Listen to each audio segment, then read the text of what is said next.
نحمده ونصلي ونسلم على رسوله الكريم اما بعد فاعوذ بالله من الشيطان الرجيم بسم الله الرحمن الرحيم وابتلوا اليتامى حتى إذا بلغوا النكاح فإن آنستم منهم رشدا فادفعوا إليهم أموالهم آمنت بالله صدق الله العظيم وبلغنا رسوله النبي الأمين الكريم ونحن على ذلك لمن الشاهدين والشاكرين والعاملين والحمد لله رب العالمين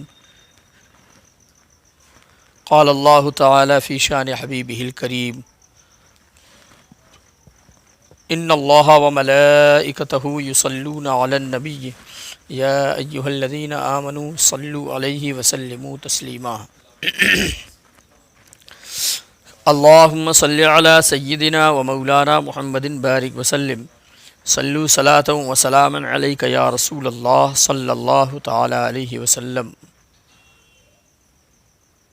جیسا کہ یتیموں کے حقوق اور ان کے احکام بیان کیے گئے اور ابھی جاری اور ساری بھی ہے، یعنی جب کوئی یتیم بچہ اپنی ریکھ دیکھ میں ہو یا اپنی سرپرستی میں ہو، اپنی پرورش میں ہو، تو اسے خوب دھیان اس پر رکھنا چاہیے کہ کسی چیز کی کمی نہیں ہے، یا پھر اسے کس چیز کی ضرورت ہے، یا پھر وہ عمر کے کس حصے کو پہنچ رہا ہے، اب اسے کس چیز کی ضرورت ہے نا، یا پھر اگر وہ بالغ ہو گیا تو شادی بیاہ کی ضرورت ہے، ہوشیار ہو گیا تو اسے اس کے مال کی ضرورت ہے، زر زمین جائیداد حصے کی ضرورت ہے۔ یہ تمام چیزیں پرورش کرنے والوں کو دھیان میں رکھنا پڑے گا۔ اللہ تبارک و تعالیٰ نے اسی تعلق سے سورہ نساء میں ارشاد فرمایا وَابْتَلُوا الْيَتَامَى حَتَّى إِذَا بَلَغُوا النِّكَاحَ فَإِنْ آنَسْتُم مِّنْهُمْ رُشْدًا فَادْفَعُوا إِلَيْهِمْ أَمْوَالَهُمْ۔ ارشاد فرمایا میرے رب نے، جس کا ترجمہ یہ کہ اور یتیموں کو آزماتے رہو،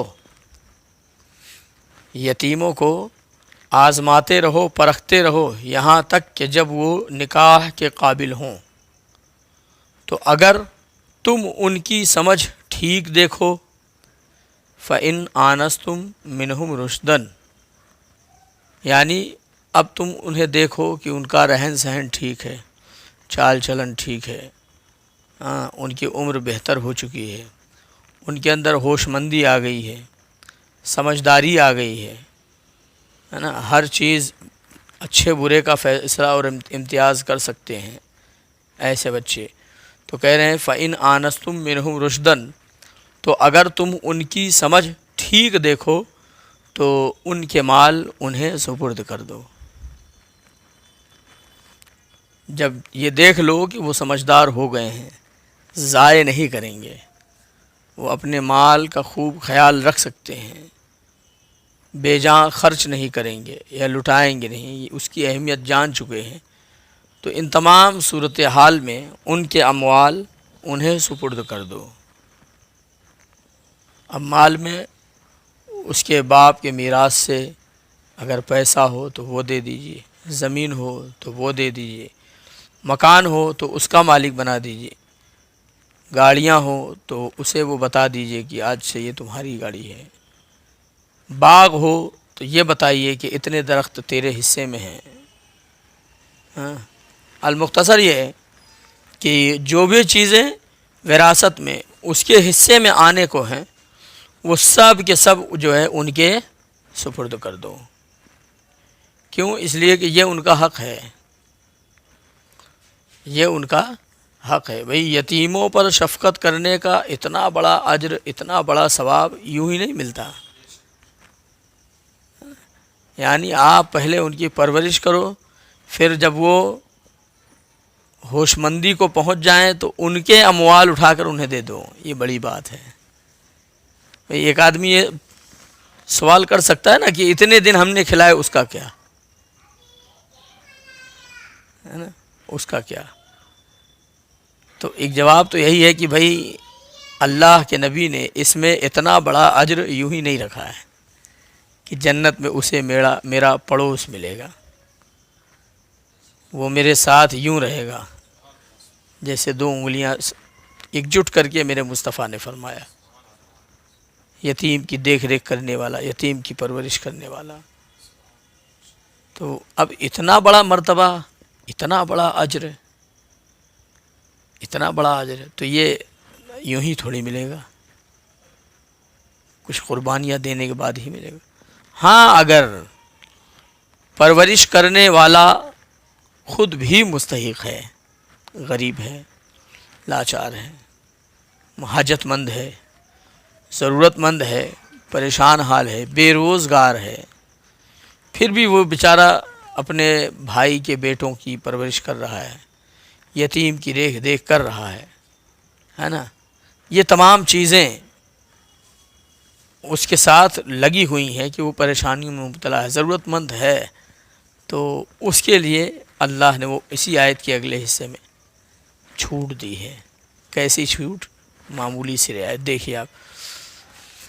تو میرے رب نے ارشاد فرمایا تو اگر تم ان کی سمجھ ٹھیک دیکھو تو ان کے مال انہیں سپرد کر دو، ولا تأکلوها اسرافا وبدارا ان یکبروا، اور انہیں نہ کھاؤ حد سے بڑھ کر، اور انہیں نہ کھاؤ حد سے بڑھ کر، یعنی ان کے اموال کو۔ دیکھیے تھوڑی سی اجازت یہاں نکلی، اور انہیں نہ کھاؤ حد سے بڑھ کر، یعنی جتنی ضرورت ہو، دال میں نمک کی طرح، یا معمولی سی مقدار، جیسی آپ کی ضرورت ہو وہ آپ اس کے مال سے، بھائی ہم کھلا پلا رہے ہیں تو یہ کہہ کے کہ بھائی انہی کے مال سے ہم ان کی پرورش کر دے رہے ہیں، ٹھیک، تو ان کے اموال کھانے میں حد سے نہ بڑھو، ولا تأکلوها اسرافا وبدارا، اچھا، اور انہیں نہ کھاؤ حد سے بڑھ کر، اور اس جلدی میں کہ کہیں بڑے نہ ہو جائیں، اس جلدی میں بھی ان کے مال پھٹافٹ نہ ختم کر دو کہ کہیں یہ بڑے نہ ہو جائیں، بھئی بڑے ہو جائیں گے تو یہ اپنا حق لیں گے، ہے نا، اور ہمیں دینا پڑے گا، اس لیے ان کے بڑے ہونے سے پہلے ان کا مال صاف کرو، پھر جو ہمارا ہے تو ہمارا ہے، تو وہ تو رہ جائے گا، سمجھ رہے نا۔ درود پاک پڑھیں، اللہم صلی علی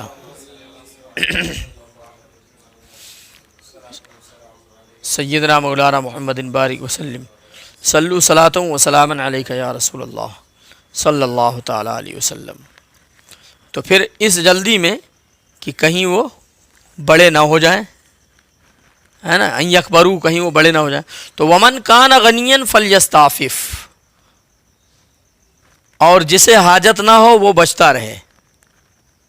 دیکھیے یہ ہے اسلوب اسلام ہے، یہ انداز بیان دیکھیں، جسے حاجت نہ ہو وہ بچتا رہے ان کے اموال سے، بالکل نہ کھائے،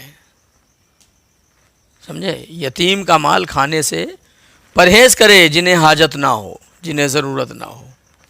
تو ومن کان غنیا فلیستعفف، اور جو ہو وہ غنی تو وہ چاہیے کہ وہ بچتا رہے، وہی حضور اعلیٰ حضرت کہتے ہیں جسے حاجت نہ ہو وہ بچتا رہے یتیم کا مال کھانے سے۔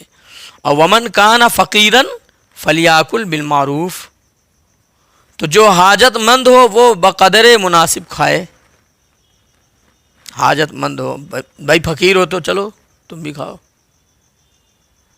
ہاں، اسی کے مال سے تم پرورش بھی کرو اور مناسب طریقے سے تم بھی کھاؤ، یہ ہے انداز قرآن کریم کا۔ اگر حاجت مند ہو، کیا بولتے ہیں، بے نیاز ہو، حاجت مند نہیں ہو تو بچو یتیموں کا مال کھانے سے، وہ تمہارے حق میں حلال نہیں ہے۔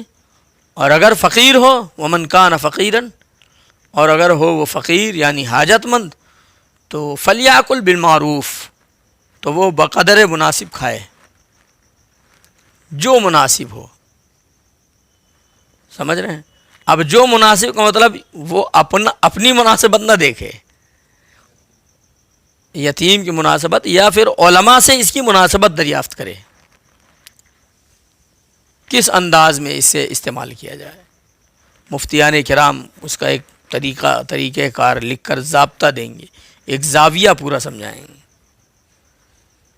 یہاں تو میرے رب نے کہہ دیا بقدر مناسب کھائے، اور یا یوں کہ بقدر مناسب جس میں اس کی بھی رضا ہو تیری بھی رضا ہو،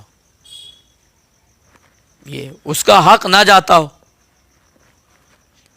تو بقدر مناسب کھائے. فَإِذَا دَفَعْتُمْ إِلَيْهِمْ أَمْوَالَهُمْ فَأَشْهِدُوا عَلَيْهِمْ، پھر جب تم ان کے مال انہیں سپرد کر دو تو ان پر گواہ بنا لو. یہ بھی بڑی دانائی کی بات ہے. سمجھ رہے ہیں نا؟ یعنی سیفٹی رکھا اسلام نے لوگوں کی،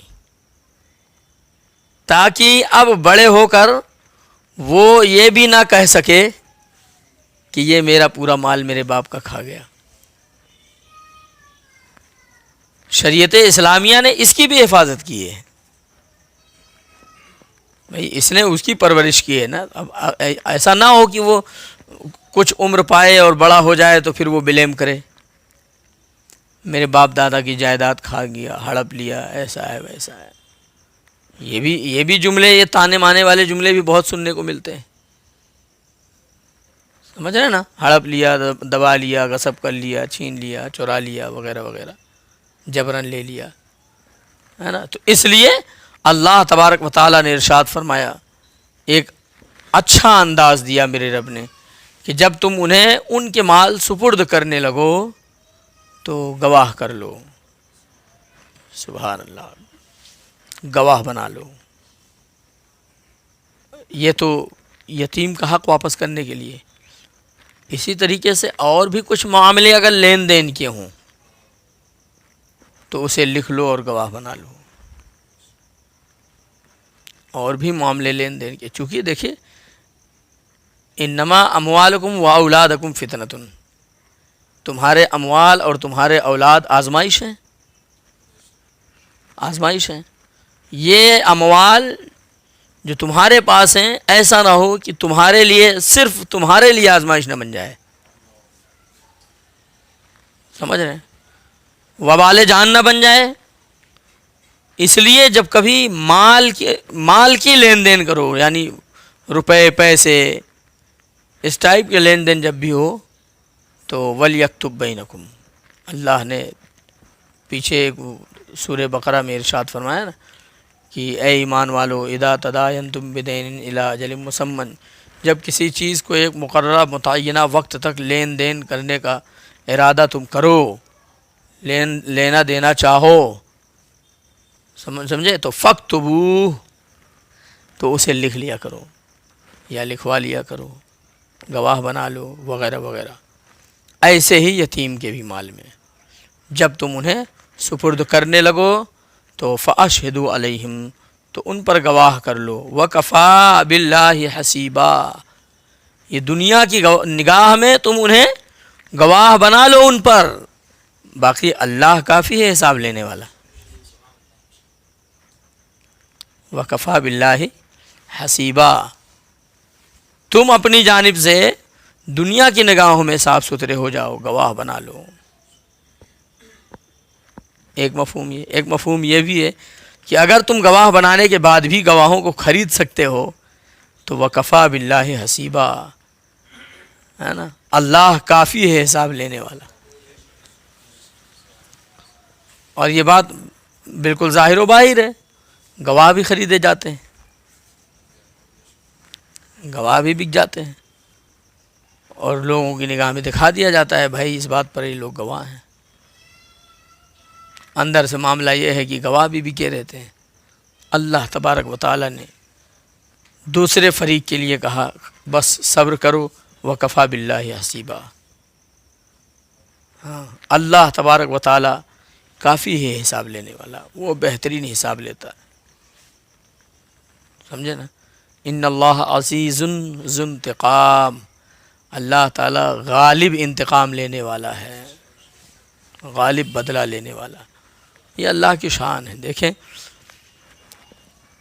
تو یہاں تک گفتگو ہوئی ان کے للرجال۔ اب تھوڑی سی تقسیم کا معاملہ دیکھیں۔ للرجال نصیب مما ترک الوالدان والاقربون وللنساء نصیب مما ترک الوالدان والاقربون مما قل منہ او کثر۔ فرمایا میرے رب نے کہ مردوں کے لیے حصہ ہے اس میں سے جو چھوڑ گئے ماں باپ اور قرابت والے، عورتوں کے لیے حصہ ہے اس میں سے جو چھوڑ گئے ماں باپ اور قرابت والے۔ ترکہ تھوڑا ہو یا بہت، حصہ ہے ایک متعینہ اندازہ بندھا ہوا۔ ترکہ چاہے تھوڑا ہو یا زیادہ، 10 روپے کیوں نہ چھوڑ کے گئے ہوں، کچھ بھی چھوڑ کے گئے ہوں، ترکہ ترکہ ہے، وراثت وراثت ہے، سمجھ رہے نا؟ ہاں، ترکہ ترکہ کہلاتا ہے، وہ مال کچھ بھی ہو، ایک ہی کمرہ کیوں نہ ہو، سمجھ رہے ہیں، ایک ہی پیٹی کیوں نہ ہو، 10,000 کیوں نہ ہو، لیکن ترکہ ترکہ کہلاتا ہے۔ 1 روپے کی 1 اٹھنی اور 4 انی کی اگر ادھر ادھر ہو جائے تو اللہ تعالیٰ تو کہتا ہے وَمَن يَعْمَلْ مِثْقَالَ ذَرَّةٍ خَيْرًا يَرَهُ وَمَن يَعْمَلْ مِثْقَالَ ذَرَّةٍ شَرًّا يَرَهُ۔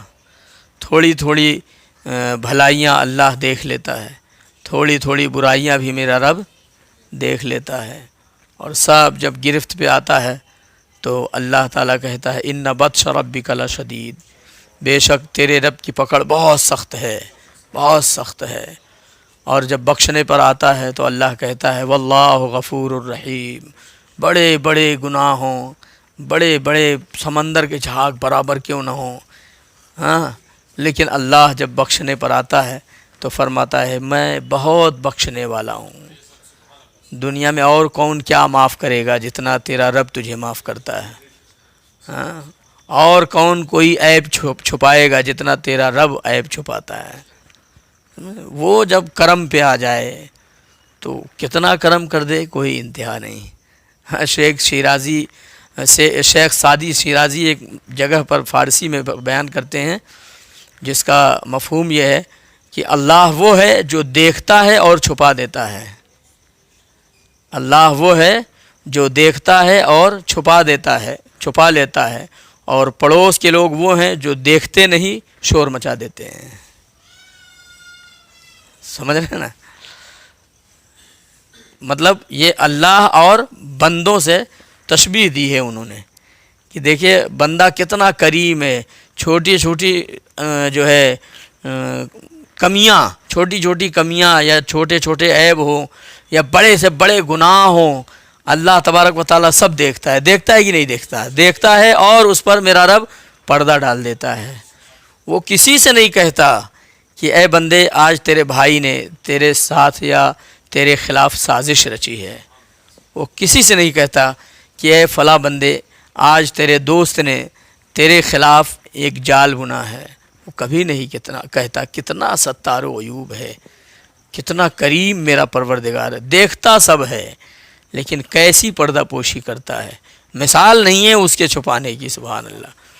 ہاں، اور ایک بندے ہیں بندوں کے درمیان ہی رہ کر، انسان ہی کے درمیان رہ کر کچھ دیکھتا بھی نہیں، اس کے بعد بھی اس کے عیب تلاشتے رہتا ہے، شور مچانے کو تیار رہتا ہے، اس کی عزت نیلام کرنے کو لگا رہتا ہے۔ یہ آگے بڑھ کر وہ کہتے ہیں کہ اگر یہ عام لوگ، یہ عام انسان، اگر ان کو ان دیکھی چیزوں کا علم ہو جائے، وہی کہتے ہیں شیخ شیرازی، سعدی شیرازی کہتے ہیں کہ اگر ان عام بندوں کو ان دیکھی چیزوں کا علم ہو جائے، یعنی غیب جس کو کہتے ہیں، عام لوگوں کو اگر غیب کا علم ہو جائے تو یہ ایک دوسرے کو سکون سے رہنے نہیں دیں گے،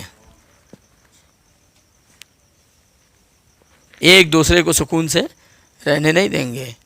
اس لیے اللہ تبارک و تعالیٰ نے غیب کا علم اسے دیا ہے جس کے سینے کو اتنا مضبوط اور مستحکم بنایا ہے کہ وہ اسے بچا سکے۔ غیب کا علم سب کو نہیں دیا ہے۔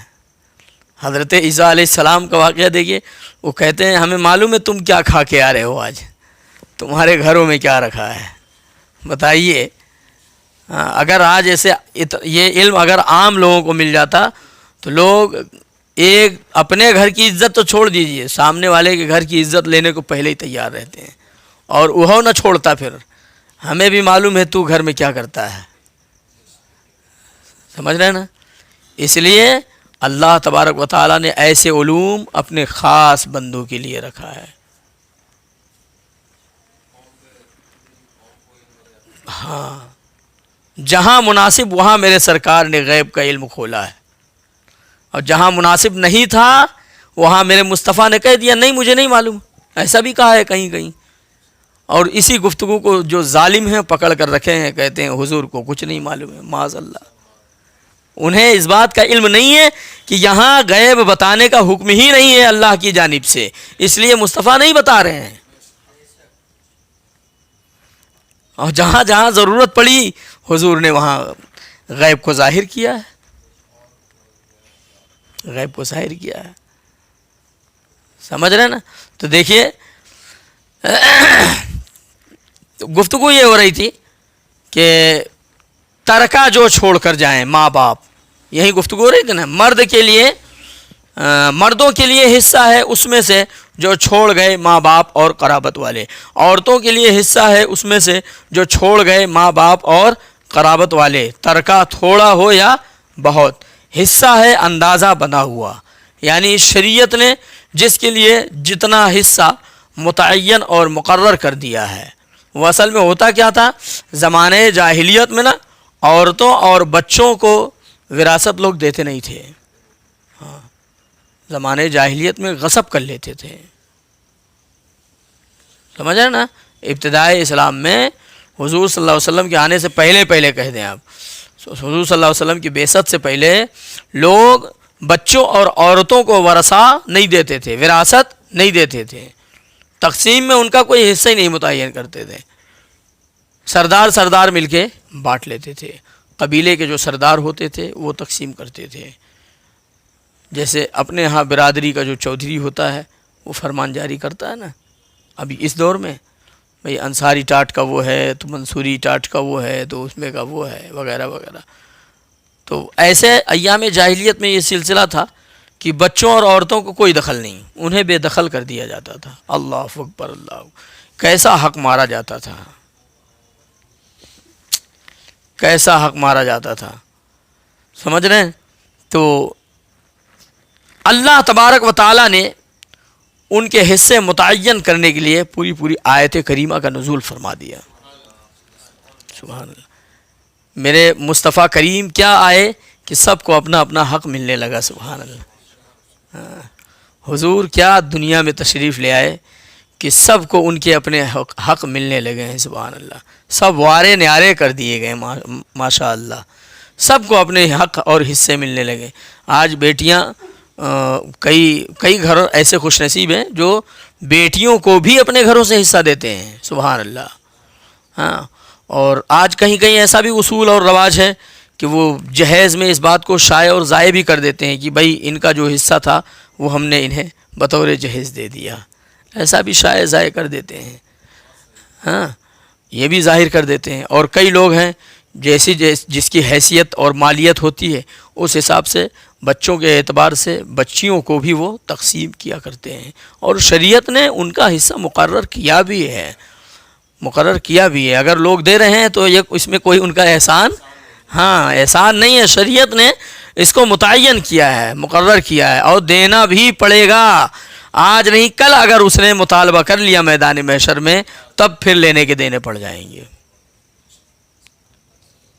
پھر تو لینے کے دینے پڑ جائیں، اس لیے کہ یہ حکم ربی ہے، یہ احکام خداوندی ہے، یہ میرے رب کا فرمان ہے، سمجھ رہے نا۔ تو اللہ نے کہا اس آیت میں صرف یوں ہی اشارہ کر دیا ہے کہ مردوں کے لیے حصہ ہے جو چھوڑ گئے ان کے ماں باپ اور قرابت والے، عورتوں کے لیے حصہ ہے ان میں سے جو چھوڑ گئے ماں باپ اور قرابت والے۔ پھر آگے میرے رب نے کہا وہ ترکہ تھوڑا ہو یا زیادہ، سبحان اللہ، کوئی یہ کہہ کے نہیں جو ہے چھٹکارا پا سکتا، ارے کتنا سرابئی کیا جو مار کر رہے ہو اس میں، اللہ نے تو فیصلہ کر دیا نا کہ مال تھوڑا ہو یا زیادہ تقسیم کرو. ہاں اگر اس جانب سے تمہیں ہری جھنڈی مل جائے تو بسم اللہ، کوئی حرج ہی نہیں. جیسے وہ نکاح کے باب میں ہے کہ تمہیں ان کا حق مہر دینا ہی پڑے گا، اور اگر وہ اپنی جانب سے خوش دلی کے ساتھ فَإِن طِبْنَ لَكُمْ عَنْ شَيْءٍ مِّنْهُ نَفْسًا فَكُلُوهُ، فَإِن طِبْنَ لَكُمْ، اگر وہ اپنی خوش دلی سے تمہیں کچھ دیں تو ٹھیک ہے، کھاؤ پیو. یہی معاملہ بیٹیوں کا بھی ہے، بہنوں کا بھی ہے. اگر وہ خوش فہمی کے ساتھ، خوش دلی کے ساتھ وہ اجازت دیتی ہیں کہ بھیا یا بابا جی، بابو، ہم خوشحال ہیں، جہاں ہیں اچھے ہیں، ہمیں رب نے کوئی کمی نہیں دی، ہم اپنا حصہ آپ کو دیے ہیں، یہ ایک الگ بات ہے. اس نے تو گفٹ کر دیا نا، ہبا کر دیا، کوئی گرفت نہیں، کوئی پکڑ نہیں. سمجھ رہے ہیں؟ باقی اگر حق اور حصے کی بات کریں تو کیا ہے، مما قل منہ او کسر، وہ ترکہ، وہ وراثت کا مال تھوڑا ہو یا، اسی میں چل رہا ہے، وہ وراثت کا مال تھوڑا ہو یا زیادہ، سمجھ رہے ہیں، جیسا بھی ہو دینا پڑے گا. کیوں؟ دیکھیے، نصیبا مفروضہ، جو اندازہ بندھا ہوا ہے، شریعت نے جو متعین کر دیا ہے. یعنی عورتوں اور بچوں کی جو وراثت لوگ کھا جاتے تھے، ہڑپ کر لیتے تھے، اس میں ان کے اس خیالات اور اس انداز کو رد کیا گیا ہے، باطل کیا گیا ہے، اور ان کو حق دیا گیا ہے. پھر آگے دیکھیے، اللہ تبارک و تعالیٰ نے ارشاد فرمایا کیا، وَإِذَا حَضَرَ الْقِسْمَةَ أُولُو الْقُرْبَى وَالْيَتَامَى وَالْمَسَاكِينُ فَارْزُقُوهُم مِّنْهُ، اور پھر بانٹتے وقت اگر رشتہ دار اور یتیم اور مسکین جو آپ کے اموال کے حقدار نہیں ہیں، آپ بانٹ رہے ہیں، ڈھیر لگا ہوا ہے، بانٹ رہے ہیں، وراثت تقسیم ہو رہی ہے، اور اسی وقت کوئی ضرورت مند، فقیر، مسکین، حاجت مند، ہاں، یا غریب رشتہ دار اپنا، سمجھ رہے نا، اولو القربہ والیتامہ، یا کوئی ضرورت مند یا یتیم، ہاں، والمساکین، یا کوئی مسکین، فقیر، حاجت مند آ جائے جو آپ کے اموال کا مستحق نہیں ہے، آ جائے تو اللہ نے کہا فَارْزُقُوهُم مِّنْهُ، تو اس میں سے انہیں بھی کچھ دے دو. تقسیم کے وقت اگر مستحقین آ جائیں تو اس میں سے انہیں بھی کچھ دے دو، اور یہ دینا تمہارا فرض نہیں، یہ مستحب ہے. ہاں، یہی تو سمجھ کے پھر ہوتی ہے. یہ دینا فرض نہیں ہے، ایسا نہیں کہ اگر نہیں دو گے تو پکڑ ہو جائے گی. انسانی فطرت کا تقاضا یہ ہے، رحم دلی کا تقاضا یہ ہے، اخلاقی فریضہ یہ ہے کہ انہیں بھی کچھ دے دو. سمجھ رہے نا؟ تقسیم ہو رہا ہے، میرے غوث اعظم کا لنگر بڑھ رہا ہے، مسلم کھا رہے ہیں، اگر غیر آ گئے تو انہیں بھی دے دو. سبحان اللہ. سمجھ رہے ہیں؟ اگرچہ وہ مستحق تھے نہیں لیکن آ گئے، ہم نے ان کا حصہ بنایا نہیں تھا، یہ جان کے نہیں بنایا تھا کہ ہم غیروں کو بانٹیں گے، ہم نے یہ جان کے بنایا تھا کہ ہمارے جو احباب اور سنی حضرات تشریف لائیں گے ان کے لیے، لیکن جب وہ آ جائیں تو انہیں بھی دے دو. تو وہ تو خیر تقسیم لنگر ہے، یہ تقسیم وراثت ہے، یہ تقسیم وراثت ہے، اس میں جو ہے بہت باریک بینیاں ہیں. تو فَارْزُقُوهُم مِّنْهُ، اس میں سے انہیں بھی کچھ دے دو. اگر ورثہ جتنے لوگ ہیں، مشترکین جو شامل لوگ ہیں، انہیں کسی قسم کا اعتراض نہ ہو تو انہیں بھی کچھ. تو یہ دینا کیا ہے؟ مستحب ہے، یاد رکھیں آپ، فرض نہیں ہے، مستحب ہے. فَارْزُقُوهُم مِّنْهُ، تو انہیں بھی کچھ دے دو. وَقُولُوا لَهُمْ قَوْلًا مَّعْرُوفًا، وَقُولُوا، اور اگر نہیں دے رہے ہو تو ان سے اچھی بات کہو. سبحان اللہ، کیا انداز ہے اسلام کا، دیکھیں کیا قانون میرے رب نے بنایا ہے. یعنی اگر نہیں دے رہے ہو، لوگوں کو اعتراض ہے جو حصے دار ہیں، نہیں دے رہے ہو تو وَقُولُوا لَهُمْ قَوْلًا مَّعْرُوفًا، انہیں جھڑکو نہیں، انہیں بھگاؤ نہیں، انہیں ڈانٹو نہیں، انہیں ان کی غربت کا احساس نہ دلاؤ، سمجھ رہے نا؟ انہیں شکستہ دل والی باتیں ان کے سامنے نہ کرو، ان کی غربت کا مذاق نہ اڑاؤ، انہیں ان کی غریبی یاد نہ دلاؤ، ان کا دل شگاف نہ ہو جائے، تکلیف نہ ہو۔ اس لیے اسلام نے کہا وقولوا لہم قولا معروفا، ان سے بھلی بھلی بات کہو۔ بھلی بھلی بات کہنے میں بڑے انداز ہیں بھئی، اس میں ہے عذر جمیل، ایک اچھے انداز میں ان سے عذر چاہے لو، بابا معذرت خواہ ہیں، یا ایک بہترین وعدہ کر لو کہ بابا انشاءاللہ کل یا پرسوں یا ابھی کے بعد آپ جب بھی تشریف لاتے ہو تو ہم آپ کو انشاءاللہ کچھ نہ کچھ دیں گے۔ یہ وعدہ حسن ہے، ایک اچھا وعدہ کر لو، یا عذر جمیل ایک بہترین عذر پیش کر دو، یا ایک اچھا وعدہ کر لو، سمجھ رہے نا؟ یا پھر انہیں دعائے خیر دے دو، بابا ہم دعا کرتے ہیں اللہ تبارک و تعالیٰ آپ کو غنی کر دے، سمجھ رہے ہیں، آپ کی ضرورتیں پوری کر دیں۔ یہ سب انداز ہیں، اسلام نے سکھایا ہے، ہمارے مذہب نے دیا ہے، اللہ تبارک و تعالیٰ کے بنائے ہوئے یہ اصول ہیں، ہے نا؟ تو وقولوا لہم قولا معروفا، اور انہیں جو ہے اچھی بات کہو۔ تو اس آیت میں میت کے ترکہ سے غیر وارث رشتہ داروں، یتیموں، مسکینوں کو کچھ بطور صدقہ دینے اور قول معروف کہنے کا حکم دیا۔ زمانے صحابہ میں اس پر عمل تھا، صحابہ کرام عمل کرتے تھے۔ محمد بن سیرین سے مروی ہے کہ ان کے والد نے تقسیم میراث کے وقت ایک بکری ذبح کرا کے کھانا پکایا، رشتہ داروں، یتیموں، مسکینوں کو کھانا کھلایا، پھر اس کے بعد تقسیم وراثت کی۔ سبحان اللہ، کتنا بہتر عمل کیا۔ کیا ہے؟ خیر میں برکت ہے نا؟ خیر میں برکت ہے۔ تو ان کا ایمان تھا، سمجھے؟ تو اور رشتہ دار مسکینوں کو کھانا کھلایا، اور یہ آیت پڑھی، یہی والی آیت پھر انہوں نے تلاوت کی۔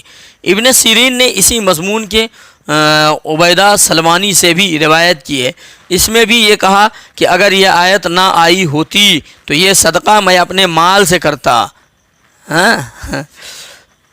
تو جس کو تیجا وغیرہ، جس کو سوئم کہتے ہیں، مسلمان میں یہ معمول ہے، وہ بھی اسی آیت کی اتباع ہے۔ اس میں رشتہ داروں، یتیموں، مسکینوں پر تصدق ہوتا ہے۔ دیکھیے علماء نے راہ نکالی ہے، علماء نے راہ نکالی ہے کہ نہیں؟ اور کوئی غلط بات نہیں ہے، کتنا مستحسن طریقہ ہے بھائی۔ وارث جانے والا وراثت میں چھوڑ کے گیا، ٹھیک، اب اسی کے مال سے ہم نے بکری ذبح کی، یا کچھ گوشت لے آئے، یا کچھ کھانا تیار کروایا، فقراء، مساکین اور رشتہ داروں میں جو غریب، مسکین، ضرورت مند، ان کو بلا کر کھانا کھلا دیا۔ سبحان اللہ۔ تو یہ ایک ان کی جو ہے دلجوئی بھی ہو گئی، یہ ایک ان کی دلجوئی بھی ہو گئی، اور صدقہ بھی ہو گیا، خیرات کا ثواب بھی ملا۔ جن کا مال تھا ان کے حق میں یہ ثواب جاریہ کر دیا گیا، ہاں، یہ اس کو شامل ہے۔ گویا یہ طریقہ وہاں سے اس کا، ہاں، اسلاف سے یہ طریقہ ملتا ہے، ٹھیک۔ اچھا، تو اس میں اس آیت کی اتباع ہے، اس میں رشتہ داروں، یتیموں، مسکینوں پر تصدق ہوتا ہے، اور کلمے کا ختم اور قرآن پاک کی تلاوت اور دعا اور قول معروف، اس میں بعض لوگوں کو بیجا اصرار ہو گیا ہے، تکلیف ہو گئی ہے، جو بزرگوں کے اس میں عمل کا ماخذ تو تلاش نہ کر سکے، باوجود کہ اتنا صرف قرآن پاک میں موجود تھا، لیکن انہوں نے اپنی رائے کو دین میں لیکن وہاں پہ انہوں نے اپنی رائے کو مذہب میں، دین میں دخل دیا، اور عمل خیر کو روکنے پر اڑ گئے۔ اللہ تعالیٰ ایسے لوگوں کو ہدایت عطا فرمائے۔ سمجھ رہے ہیں؟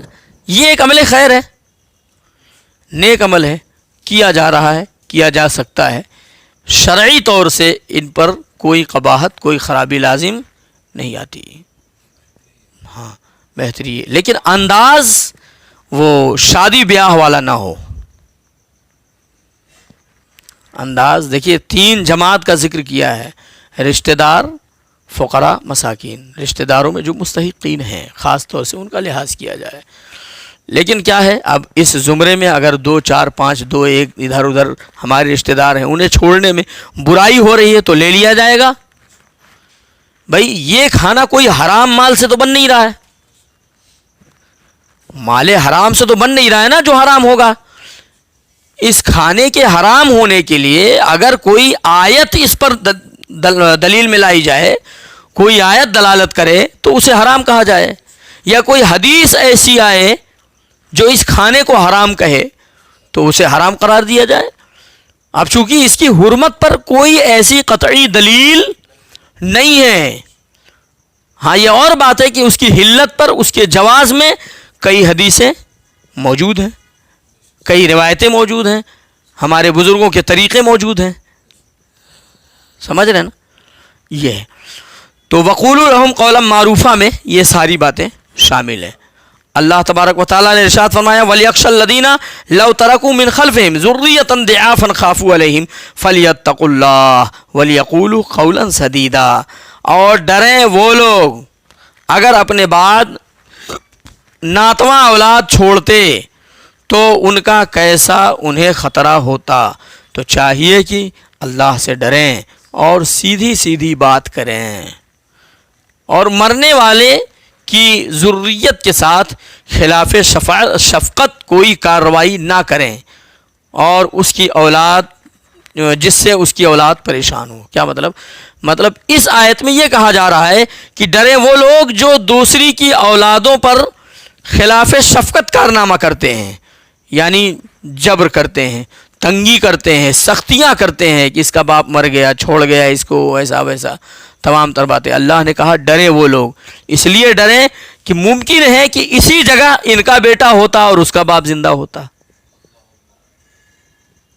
سمجھ گئے نا، اس کی جگہ ان کا بیٹا ہوتا اور اس کا باپ زندہ ہوتا تو پھر اس کو تکلیف ہوتی نہیں، اس لیے اللہ نے کہا ڈریں وہ لوگ، ہے نا۔ وَلْيَخْشَ الَّذِينَ، ڈریں وہ لوگ لَوْ تَرَكُوا مِنْ خَلْفِهِمْ، اگر اپنے بعد ناتواں اولاد چھوڑتے، یعنی وہ اگر اپنے بعد کمزور اولاد، چھوٹی اولاد چھوڑتے تو ان کا کیسا انہیں خطرہ ہوتا، ڈریں وہ اس بات سے۔ فَلْيَتَّقُوا اللَّهَ، تو چاہیے کہ اللہ کا ڈر رکھیں، اللہ سے ڈرتے رہیں، ہاں، اور مرنے والے کی ذریت کے ساتھ خلاف شفقت کوئی کام ہرگز نہ کریں، اور ان سے سیدھی سیدھی بھلی بھلی بات کرتے رہیں، نیک بات کہیں، ہاں۔ مریض کے پاس اس کی موت کے قریب موجود ہونے والوں کی سیدھی بات یہ ہے کہ اس سے صدقہ اور وصیت میں یہ رائے دیں کہ وہ اتنے مال سے ایسا کر لے جس سے اس کی اولاد تنگ دست اور نادار نہ رہ جائے، اور وصی اور ولی کو سیدھی بات یہ ہے کہ وہ مرنے والے کی ذریت سے حسن خلق کے ساتھ کلام کرے جیسا کہ اپنی اولاد کے ساتھ کرتے ہیں۔ کیا دیکھیں کہتے ہیں کہ جو مرنے والا شخص ہے اس کے ساتھ بھلی بھلی بات کریں۔ دو طریقے کے لوگ آئیں گے، ایک وہ جو اس کی وراثت لینا چاہیں گے، وہ لوگ آئیں گے، ایک وہ جو اس کی وراثت کے حقدار نہیں ہیں، وہ لوگ آئیں گے۔ وہ جو اس کی وراثت کے حقدار ہیں وہ آ کر اس کے حق میں اس کے مال کے تعلق سے تسلی بخش مشورہ دیں، اور وہ لوگ جو اس کے وراثت کے حقدار نہیں ہیں وہ جب آئیں تو ان سے وہ سیدھی سیدھی باتیں کریں، کلمے کی وصیت کریں، اچھی بات کی تلقین کریں، ہاں، حسن خلق، اچھے اخلاق کے ساتھ پیش آئیں، یہ ان کا طریقہ ہے۔ وقولوا قولا سدیدا، چاہیے کہ وہ ان سے اچھی اچھی باتیں کریں۔ بس آخری آیت کا ترجمہ، ان الذین یاکلون اموال الیتامی ظلما انما یاکلون فی بطونہم نارا وسیصلون سعیرا۔ ان الذین، وہ جو یتیموں کا مال ناحق کھاتے ہیں، دیکھیے ابھی تک یہ پورا حکم سنایا گیا، طریقہ کار دیا گیا، احکام نافذ کیے گئے، اب اگر لوگ نہیں عمل کرتے تو ان کے لیے وعید سنائی گئی۔ وعید کی شکل میں اللہ نے کہا کہ ان الذین یاکلون اموال الیتامی، وہ جو یتیموں کا مال ناحق کھاتے ہیں، ظلمن میں ناحق، سمجھے، جبرن، ہاں، ظلمن کھاتے ہیں، ناحق کھاتے ہیں، انما یاکلون فی بطونہم نارا، تو وہ مال نہیں کھاتے وہ اپنے پیٹ میں صرف آگ بھرتے ہیں. سمجھ رہے ہیں؟ وہ مال نہیں کھاتے اس کا، وہ اپنے پیٹ میں، ہاں وہ اپنے پیٹ میں صرف آگ بھرتے ہیں. یعنی یتیموں کا مال ناحق کھانا گویا آگ کھانا ہے، کیونکہ وہ سبب ہے عذاب جہنم کا. وہ سبب ہے عذاب جہنم کا. حدیث شریف میں ہے کہ روز قیامت یتیموں کا مال کھانے والا اس طرح اٹھایا جائے گا کہ اس کی قبر سے اور اس کے منہ سے اور اس کے کانوں سے دھواں نکلتا ہوگا. تو لوگ پہچان جائیں گے کہ یہ یتیم کا مال کھانے والا ہے. اس کے قبر سے، اس کے منہ سے، اس کے کان سے دھواں نکلتا ہوگا. لوگ میدان محشر منہ سے دیکھ کر پہچانیں گے کہ یہ دنیا میں رہ کر یتیموں کا، جس کا باپ ختم ہو گیا تھا، یہ اس کا مال دبانے اور کھانے والے لوگ ہیں. میدان محشر میں رسوائی ہوگی. سمجھ رہے ہیں؟ تو فی بطونہم نارا، وہ صرف آگ ہی بھرتے ہیں اپنے پیٹ میں. وَسَيَصْلَوْنَ سَعِيرًا، اور صرف پیٹ میں ہی نہیں، اور کوئی دم جاتا ہے کہ بھڑکتے دھڑکتے ہوئے آگ میں وہ ڈھکیل دیے جائیں گے.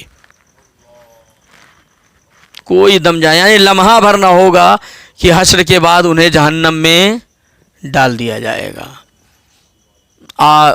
جہنم کے شعلوں کے حوالے کر دیا جائے گا. سمجھے؟